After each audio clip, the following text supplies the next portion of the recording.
Knox Country Podcast Edition. I've always been around great songwriters and artists my whole life.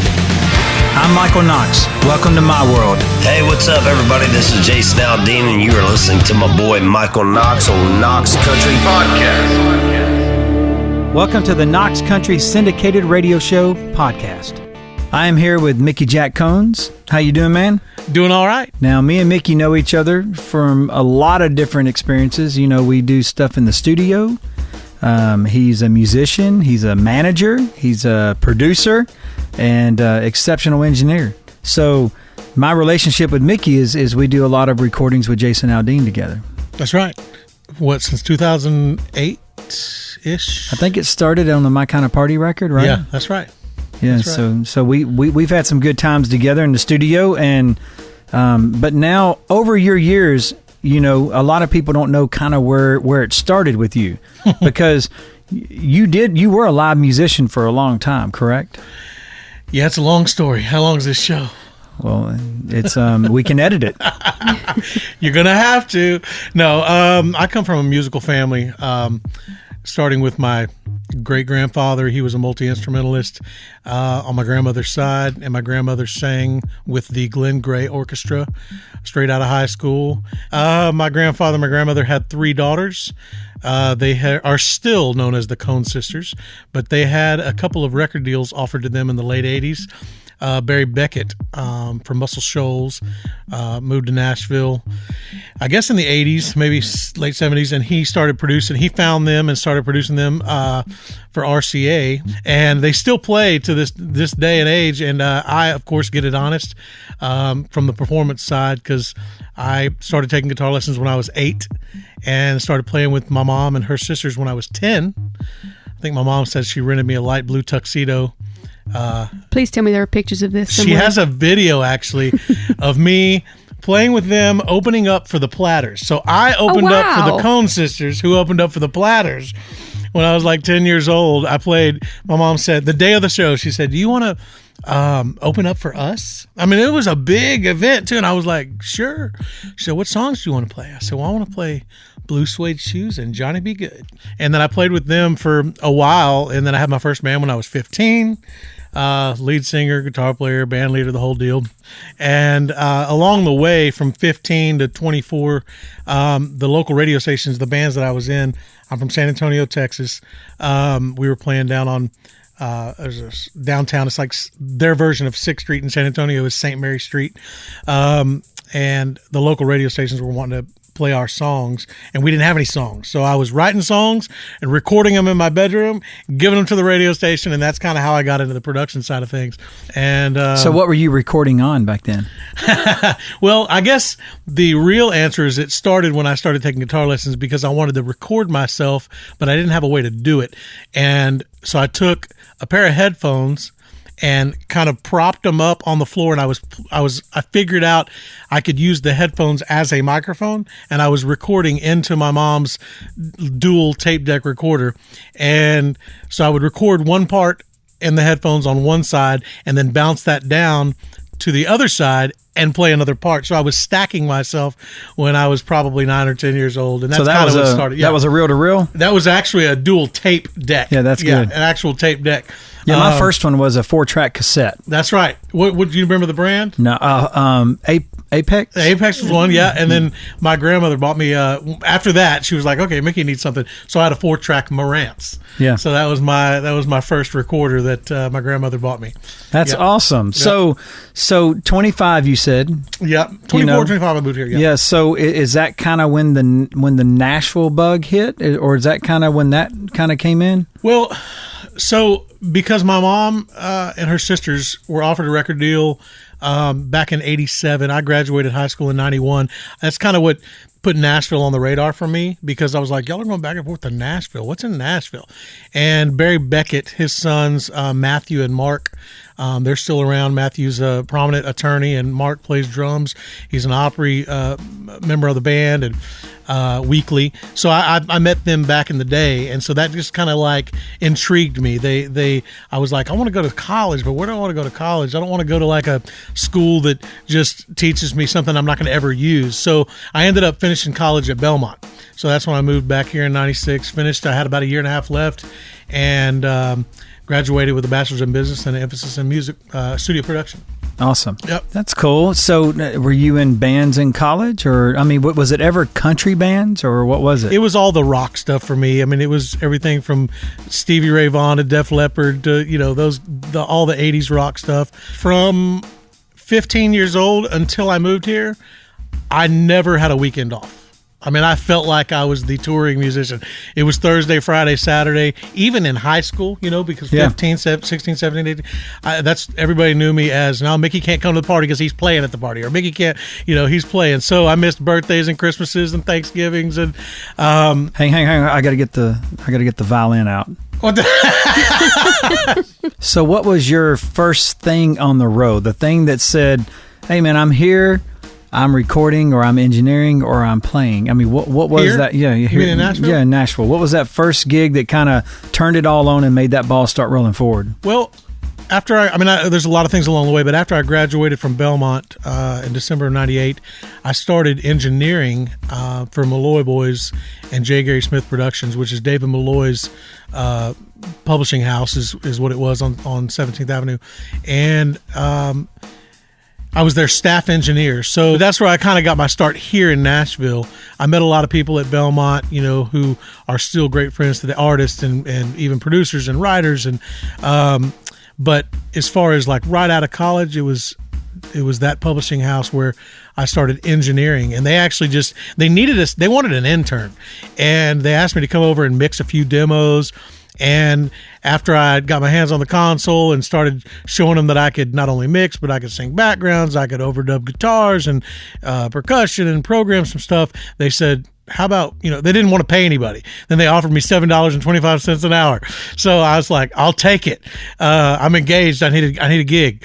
And that's where I started meeting all the musicians in town. That's where I met, of course, David Malloy, who was basically my mentor back then. And I've of course been in partnerships with him since then. I've known him for that long, 20 years. But if it wasn't for him hiring me there, I don't know where I'd be. But yeah, that was my start officially. So when did the opportunity of you tour managing and being the band leader for Julie Roberts come about? Yeah, I met Julie when I was writing at EMI, and we were writing songs together. She had gotten a record deal on Mercury, and we were writing one day, and she said, "Hey, I got to go on the road. Will you kind of come on the road and do the radio tour with me?" She said, "You're the only guy my boyfriend trusts to go out on the road with me." And I said, "Sucker." I said, "I got him fooled." No. And so I said, "Well, sure." So, I went out on the road with her and did the whole radio tour thing. I actually wanted to get that experience, knowing that I wanted to be a producer, knowing that I wanted to kind of get that experience under my belt to go out on a radio tour and see what it was like for real. I mean, for 15, 20 years, I was an artist myself back in Texas, so I just wanted to know kind of what to expect so I could pass that on to artists that I was working with and just have that knowledge. So my intention was to just do the radio tour. And then towards the end of the radio tour, she said, "I need a band." I said, "Well, I'll help you put a band together." So I put the band together, and then she said, "Well, you got to play." I said, "Well, I'll play your first few dates with you, and then I got to get on. I'm not going to be a road guy." And then I'm going to be opening for Rascal Flatts on the Here's to You tour. Okay, well, I'll stick around for that. I always wanted to be in a Coliseum and hear my guitar like ring out in the rafters. And then she said, and I said, "I'm going to quit after that tour." She said, "Okay, I'm going to be on Good Morning America." I said, "Okay, well, I'll quit after that." And then she said, "You know what? Jay Leno wants us to be on the show." I said, "Julie, this is incredible, but I'm going to quit after this." And then we ended up doing Good Morning America and Jay Leno again. So 4.5 years later, then I quit. But yeah, so there was a lot of awesome experiences there. So when was your first kind of thing in production? When was your first like, "Hey man, I get to produce this record"? Yeah, that kind of goes back to why I got the EMI publishing deal. In 98, Mark Chestnut's manager, Joe Ladd, and Kelly Williams, his day-to-day guy, reached out to me because they had heard a few of my, I guess, demos of songs that I had recorded in my dorm room at Belmont. And there weren't really track guys back then because the software wasn't out. You didn't have all the luxuries you do now to make it a little bit easier. So I was building tracks like I did when I was a teenager. And they heard those songs and they said, we've got these identical brothers, Josh and Jacob Miller. We're trying to do something with them. They have poetry, basically. They have lyrics, but they've never written songs. They don't have any music. So I put the music to their songs, to their lyrics. And we probably recorded about 15 songs. And I produced the music, wrote the music, edited all their lyrics, came up with the melodies. And that ended up getting Josh and Jacob their record deal on Curb LA. And it was a pop deal, and they were releasing it in Europe. And so because my music, my production, the songs that I had written had landed them their deal, EMI jumped in and said, hey, we want to sign you. And Ben Vaughn was actually there with Gary Overton, and I graduated with Ben Vaughn. And so they signed me back in I don't know, 99, 2000. That's cool. Yeah, and so that was my first production gig. Yeah, was Josh and Jacob Miller, who the name ended up being Nemesis Rising. But yeah, so that's out now.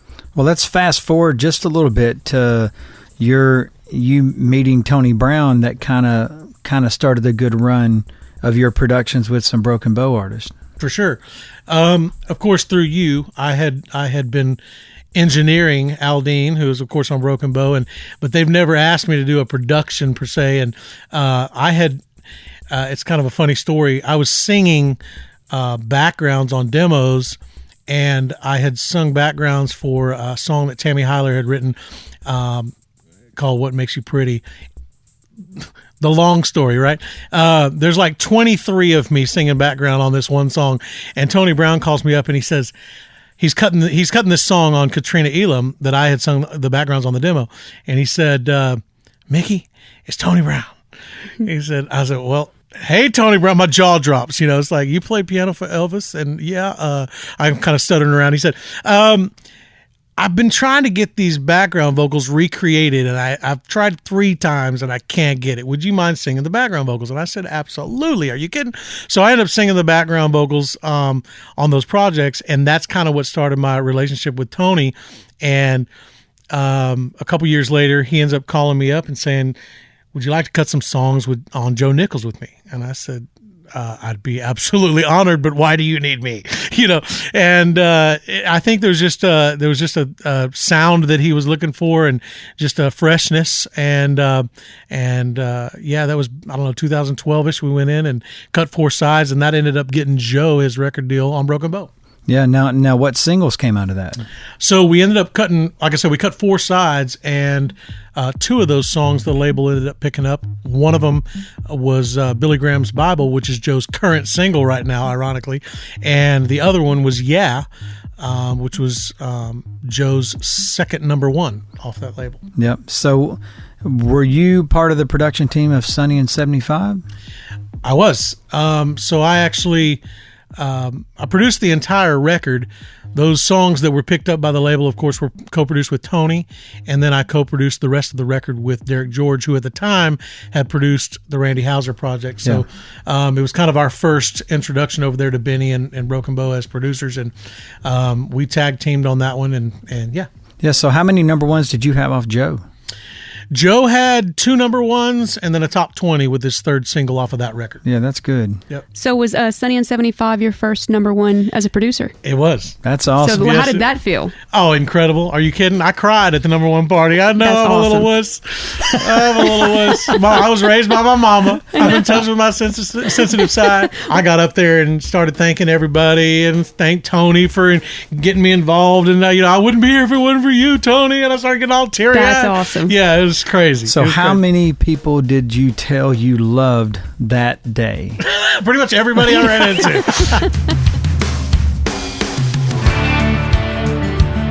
This is Mickey Jack Combs, and you're listening to Knox Country Podcast. So now that led into them wanting you maybe to cut some stuff on Dustin Lynch?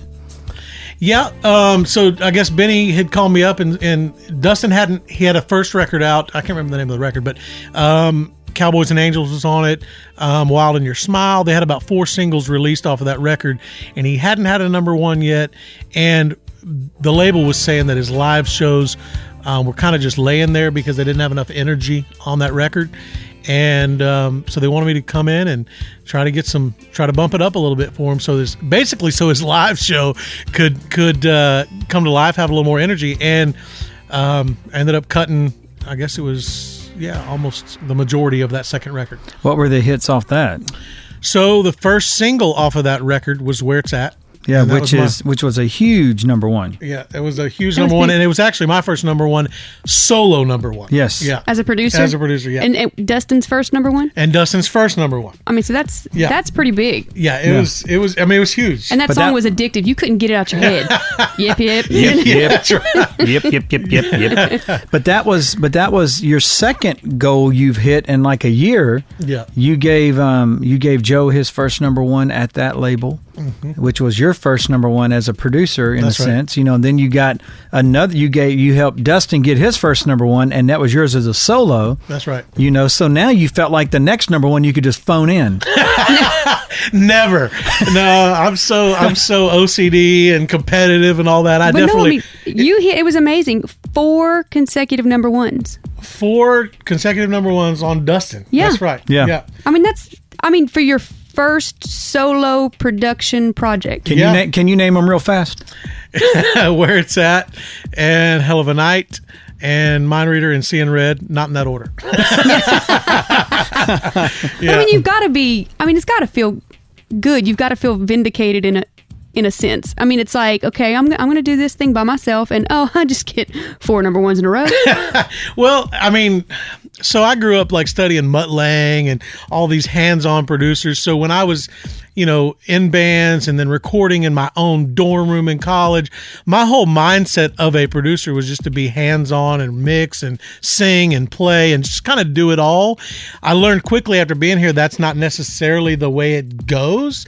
And so when you say the word vindicated, it wasn't necessarily vindicated, but it was just awesome because it made me feel like somebody else liked it. You know what I mean? Because as a producer, they are probably, those songs are more my babies than to some other producers, because I was in here 22 hours a day working on so many of those intricate parts of those records. I mean, my wife was at the studio like sleeping on the couch just to like spend time with me while I was working on the outro for 2 days of Where It's At. Yeah. So when you're that into it, like second guessing everything, and the label's like really wanting Dustin to have a number 1. They're not really caring if I have success. They're just wanting to, sell records and get the artist to the next level, which is what I wanted to do too.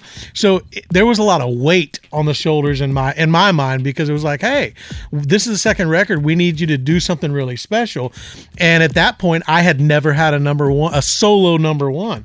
So yeah, it definitely felt awesome. Mm-hmm. Well, during this process, you got these 4 number 1s. Then Joe's having some good success. Now you start thinking about developing new acts, maybe moving into management. Yep. Doing some other things, starting another kind of production company kind of thing. Mm-hmm. So I know you did Runaway June. Was that before you started moving into management, or was that kind of in the middle there? Well, so let's see. Dustin he was on, after his second number 1, I had met Jordan Walker and Johnny McGuire, who are the duo Walker McGuire, that are out now. But in March of 2014, I met those guys, and I'd always known that I wanted to do more. I felt like I had more to offer than just sitting behind a console, just because of my upbringing. I came from a musical family, the performance side, knowing all of that side, then moving to Nashville, learning all about, not only in school learning about it, but hands-on learning about working with labels, working with producers, working with the artists, working with the record labels, and being on the radio tour with Julie Roberts, playing in arenas, figuring out how merch works and sales of, artist merch. There's just a lot of aspects of being a recording artist that I felt like I could offer somebody. And Jordan and Johnny were the first ones that I kind of, put my arms around and said, hey, let's do this together. And so, I was definitely looking for an artist to do more than just produce. Yeah, so you're managing those guys. I am, yep. So I formed COR Entertainment back then in 2015, right after I met them in 14, signed them to COR Entertainment, and focused on getting them really out on the road. They were already gigging, but their show needed to be stepped up. They needed to get their costs down, and they were touring across the country for about a year and a half from when I met them. And then, they were like, when are we going to cut some music? When are we going to cut some music? And about 2 years into it, we ended up finally I only cut 3 sides on them. We released a song called Till Tomorrow, and the strategy was to get the streams up. They already had their fan base growing from touring across the country. Big D and Bubba had been great to them at that point, and ended up landing them a record deal at Broken Bow on Wheelhouse Records, and they're on their second single now called Lost. It's been a great few years. Knox Country Podcast Edition. Some of you know me as a record producer for acts like Jason Aldean and Thomas Rhett. Others know me as the son of rock and roll legend Buddy Knox, Party Doll fame back in 1957. I'm Michael Knox. Welcome to my world. You're listening to Knox Country Podcast. Hey, this is Keith Urban. What's up, y'all? It's your boys here, Florida Georgia Line. Hey, this is Little Big Town. And you're listening to Knox Country. You've entered Knox Country. Welcome back to the Knox Country Podcast. Yeah, but that's got to be pretty unique in our town. You're starting out as a musician, you work your way into some songwriting, then you work your way in as a road manager, then a live touring manager, and then playing on records, and then working your way into production, and now it's working its way into management. Yeah. Which aspects of it do you find yourself gravitating to first? When you're seeing an act, do you think about the management first, or are you thinking about how you can make them sound first, or what do you, when you're looking at somebody new, what comes to mind first? Well, every artist needs something different depending on where they are in their career. That's kind of the way, somebody might have their project completely finished on a musical level, and they just need the placement of it. They need strategy. Somebody might not have any music, but they're playing and their numbers are up and their social numbers are up. So it's almost like just figuring out what each artist needs. And with Jordan and Johnny, they didn't need the music first because that would be too premature. They needed to get all of their social numbers up and grow that fan base. Some artists, it's funny, some record labels will sign an artist without ever stepping foot on a stage, and I don't come from that world. I mean, you know what I mean? That seems backwards to me, just coming from my upbringing. It's like, get the performance down, be able to sell people in a room and have a conversation. So, I mean, the first thing that I'll look at, it really depends on what the artist needs. And I wear, as you've just mentioned, I have a closet full of too many hats, but I like to wear them all. Yeah. So with all that being said, the songwriting always seems, like you're so into the other things that the songwriting's trying to fight its way in there. It's so true. So how do you find time to make that be on the same level as your management thought and your production thought? Well, it's been tricky because now that I've got the management hat on, and it's a bigger hat at the moment because it's 100% on my head with Jordan and Johnny, you have to manage your time, and it is a tricky juggling act. And you're right. The writing per se, I wouldn't say that it's suffered. It's just that it's always been focused on whoever I was producing, so I've got a couple of Trace Atkins songs on his records. Actually, his last, 3 singles ago, Lit, that, I've got some Julie Roberts songs, but it's the artist that I was working with that I was kind of writing for or with. So as a writer, no, I didn't get to sit in a room Monday through Friday and write, 4 hours a day. And that did suffer in a sense, but I wouldn't call it suffering because the other aspects and the other hats that I was wearing were successful. Yeah. Now, your production style, is it you're in a little bit of a loop generation, but you are that generation, a little bit where you make that relevant in your songs. Yeah. Do you find that being something that you you use often, or do you try to find ways not to use those things? I think I kind of pride myself in not getting pigeonholed in a sound per se. I've recorded, like you mentioned, Runaway June. There are 0 loops in that stuff that I produced. And it's a little more organic, a little more acoustic driven. And then you listen to the Dustin Lynch songs. I combined the live band with programming that I actually did myself after the fact, and it's got, I mean, we're loaded up with programming, so I kind of go one extreme to the other, or at least that's what I pride myself on, is trying not to get pigeonholed into one sound, because I do love all aspects of different types of music, more traditional country, a little poppier country. That's how I was raised. Now, going back to all these numerous hats, is there, and not saying that there's anything wrong with the hats, but is there one that you particularly enjoy wearing more than the other? I guess I will always say the production hat, because I just come from that. I mean, that's how I would, that is Mickey. I grew up, I guess my mom said at age 2 or 3 years old, I was standing up in the passenger seat. She said the radio was on and I was knocking my knees to the back of the seat, singing as much as I could, like a rhinestone cowboy.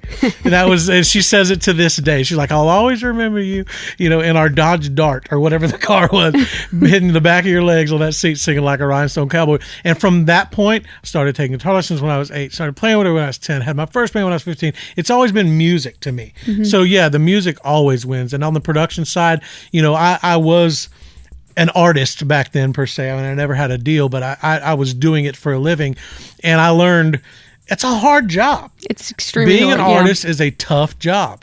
It's I hate to say it this way, but it's a product that you're trying to sell to the fans. And I figured, you know what? I don't want to bank my entire career on my artistry.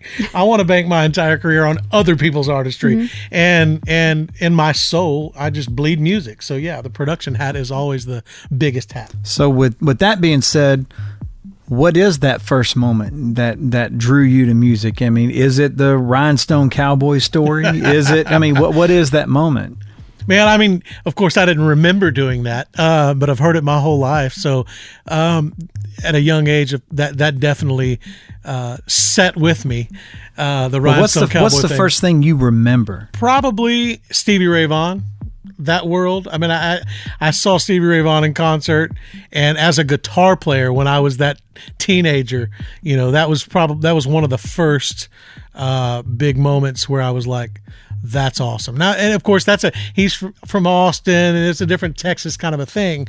But musically, that was my own. I grew up with my mom and sisters singing Andrew Sisters and sitting around a piano playing, learning 3-part harmonies, when they were really young. So it's hard for me to pick one moment because my family was so musical that I just grew up in it. I mean, I could say at 10 years old, I opened up for the Platters, and that was a huge moment. I mean, so it's kind of hard to say what that transformation for me was, because I just got it from an early age so naturally. So, got to bring this up. You're a Texas boy. Mm-hmm. How is your life not football? Well, I was in Pop Warner. I played sports all through high school. I was in football until I graduated. So what position did you play in football? Well, so of course I was a little bigger as a boy.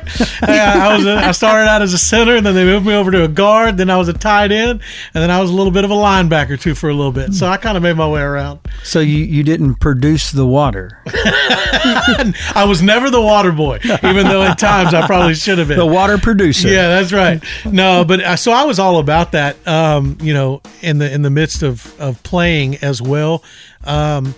But when you say, why did it all about football? The older I got, of course, it was just all about music. Yeah. Yeah. So your company, COR Entertainment, has a publishing arm. Yes. And what does COR mean? Creating and operating real entertainment. How does that sound? You like that? I just wanted to hear him say it. Yeah.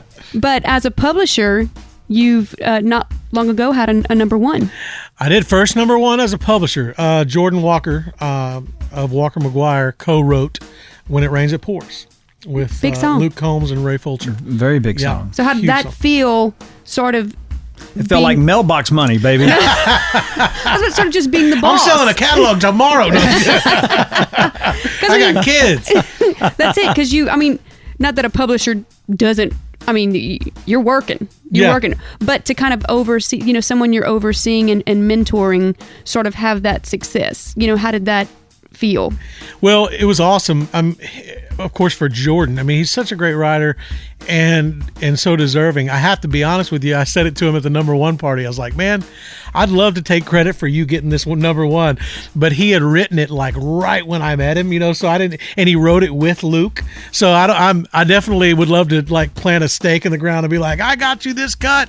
But, as a publisher, of course, it feels absolutely awesome because a lot of that is just kind of knowing the talent. Right. And being able to find the writer that hasn't had that success yet that, needs that nurturing and able to sign him and not only help him as an artist, but help him as a writer, get the connections in town, build the relationships and get to this point. It's another goal that was met, another check off the list, which is incredible. Another big deal in 2016, you won Producer of the Year award from the CCMAs. That's right. Yeah, Canadian Producer of the Year. And it's funny because they were saying, you need to come to the awards because you're nominated for the Brett Kissel record. And I was like, I'm not going to win. Are you kidding me? Mickey from Texas and Nashville going to Canada winning a Producer of the Year. But you won it. And I won it. They called me and said, you won. I had Phil Barton texting me, everybody, all the Canadians going, dude, where are you? Hey. I'm like, Hey guys, it's Shalacy. Check us out on the web at knoxcountry360.com or on Facebook, Instagram, and Twitter at knoxcountry360. But back to your publishing thing. Yeah. The thing you did best there was probably the term Schedule A. That's exactly right. So that song was on the Schedule A. That song was on the Schedule A. Yeah, that song was on the Schedule A. Which Schedule A's can be worth some good money. That's right. In publishing. That's right. That's right. And even more money after they start having success with the songs they've been writing. People start looking for those songs off the Schedule A to cut. Well, and another thing, it's sort of, I'm just reading through all your many accomplishments. Oh, thank you. Incredible vocalist. Let me get the book. Yeah. Don't hurt your shoulder. Don't throw your shoulder out now. But you sang background vocals on It Goes Like This. Thomas I Rhett. did. Thanks to Michael Knox. That was one of the best produced tracks I've ever heard. That's a hit, actually. You're so right. Anyway, back to Mickey. No, you're so right. You can hear you. There's just one of me. He stacked him like Xanadu. Yeah, and then Michael said, nope, I just want one of you. Yeah, I was like, well, hey, whatever you think. And it worked. You sing background on a lot of tracks. I do. I sing, not really. People sometimes go, do you have to sing on your projects? I said, no, but when I'm wanting a certain background part and texture and all that, it just works. So I'm singing all the backgrounds on all the Dustin songs that I had. That's exactly why I didn't go. I was like, I'm not going to win. And sure enough, I said, well, I guess they do, but I guess the project, however they do that Canadian, stuff, it figured out that it's legit. It counted. Yeah. So. But as a producer, because I noticed with Knox too, it is, just because you have a go-to person doesn't mean that person's always going to work. That's so right. You're saying it is, you do have to make that call as far as for texture, who's going to work, who's not going to work. 100%. Is that a hard decision to make sometimes? Because it's real easy. Because honestly, I actually shy away from doing it. Like I'd prefer not to just always do it. I'd rather try other people, and if that doesn't work, then I'll sing. And then sometimes I just, once you've done it a couple times, you kind of just know if I'm going to work with a certain artist. And as a producer, of course, I do wear that hat and ear really well to say, I suck on this. I'm not going to sing on this. But coincidentally, like with Dustin, it just sounds, it sounds good. He's had a couple of singles out since those 4, and I didn't produce them and I didn't sing on them. And somebody from the label called me up and was like, "Did you work on this?" I said, "No." And they're like, "I can tell. It just doesn't sound like that thing, you know?" Yeah. And I'm not saying they were saying it was bad or good. I'm just saying there's a little thing that happens sometimes. It's like with Jason. Well, if I remember correctly, with Thomas Rhett, there was a sound that you had behind his voice. I think we tried somebody else, and it was too harsh. Yeah, it wasn't working. And I was like, wow, man, with his voice, we need more of a chameleon sound back there. That's right. And I think that's what I have in that sense, is more of a transparency where I'm not coloring, bringing in another color where it sounds like it's a duet. And if you need something really soft and feminine. I knew you were going to go here. I was waiting for it. From a male vocal, your stuff is exceptional. I can be soft and feathery. My oohs are delicious. Well, with Trace, we wore it out. Yeah, that's true.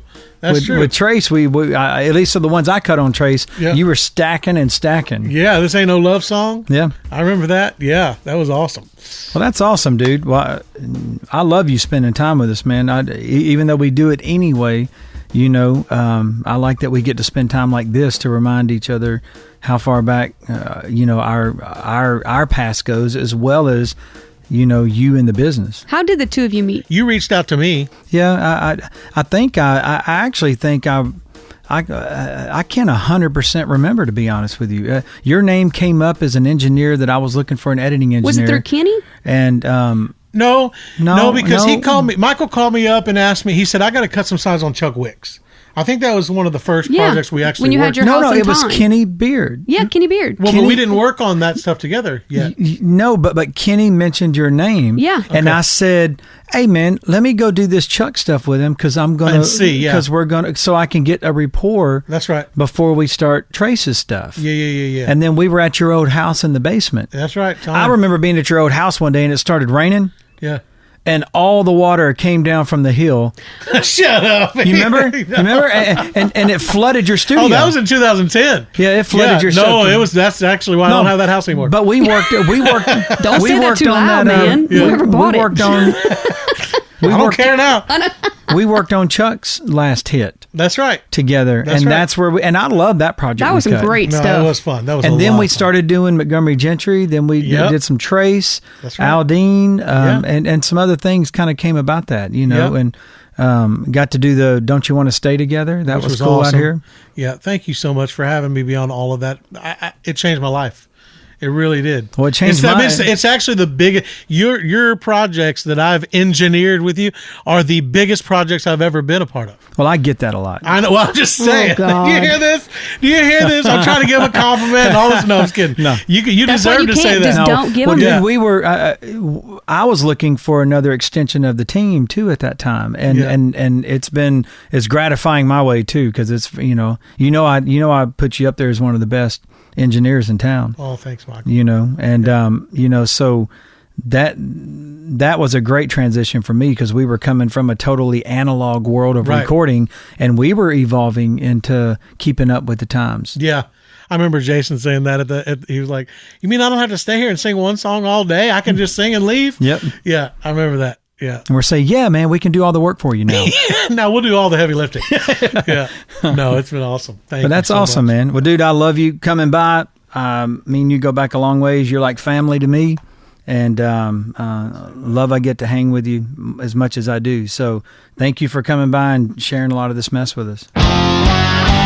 Knox Country. Thanks for joining us on this episode of the Knox Country Podcast. Special thanks go out to co-host Miss Lacey Griffin and producer Donnie Walker. See you next time.